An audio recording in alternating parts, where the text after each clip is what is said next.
जय माँ कालका। आज मैं आपको सोमवार व्रत का क्या इम्पोर्टेंस है, इस व्रत को क्यों रखना चाहिए, एक ऐसा अनसुना रहस्य बताऊंगी आपको। सोमवार के व्रत का महात्म्य में एक सुमति की कहानी सुनाऊंगी, जिसको सुनने के एक किस तरह से सुमति ने इस व्रत को रख करके, सोमवार के व्रत को रख करके अपने भाग्य को जगाया था।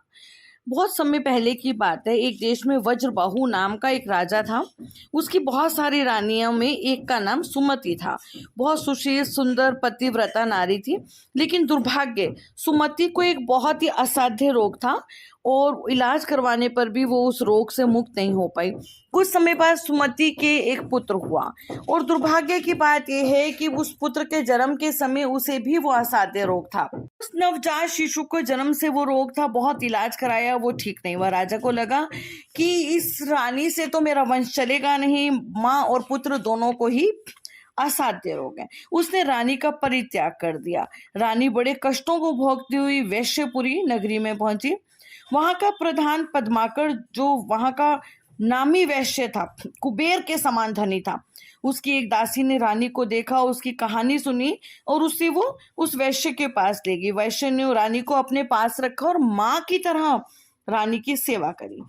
एक दिन और बहुत उपचार भी कराए, लेकिन रानी का जो रोग है वो असाध्य लग रहा था। इसी के प्रभाव से एक दिन उसने फिर सोमवार के व्रत रखने शुरू कर दिए। इसी के प्रभाव से क्या हुआ कि एक दिन जो वहां पे एक महात्मा आए, तभी उसी समय रानी जो थी वो मूर्छित होकर गिर गई, क्योंकि उसके पुत्र की मृत्यु हो गई थी और विलाप करने लग गई। जब वो शिव योगी वहां पधारे तो रानी को विलाप करते हुए देखकर समझाने लगे कि बेटी, इतना रोना ठीक नहीं है।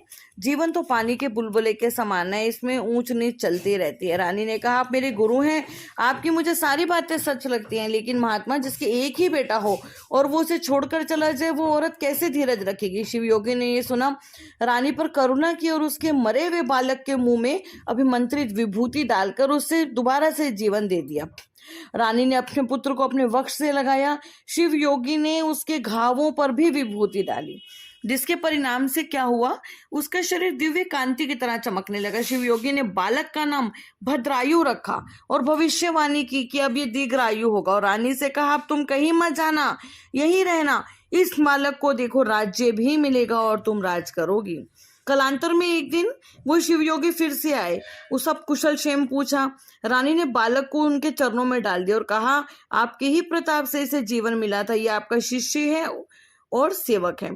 तब शिव योगी ने भद्रायु से कहा, राजकुमार, वेद ग्रंथों में वर्णित धर्म ही सनातन है, शिव की भक्ति ही सनातन है, शिव ही सनातन देवता हैं, इनकी कृपा से सब कुछ संभव हो सकता है। आज सोमवार का प्रदोष का व्रत है। सोमवार के सभी व्रतों को रखने से हम अपने सोए हुए भाग्य को जगा सकते हैं। सोमवार के व्रत की महिमा आपने सुनी।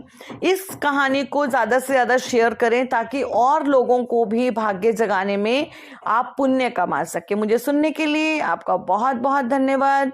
मेरे चैनल को लाइक शेयर ज़रूर कीजिए। अगर आपने अभी तक सब्सक्राइब नहीं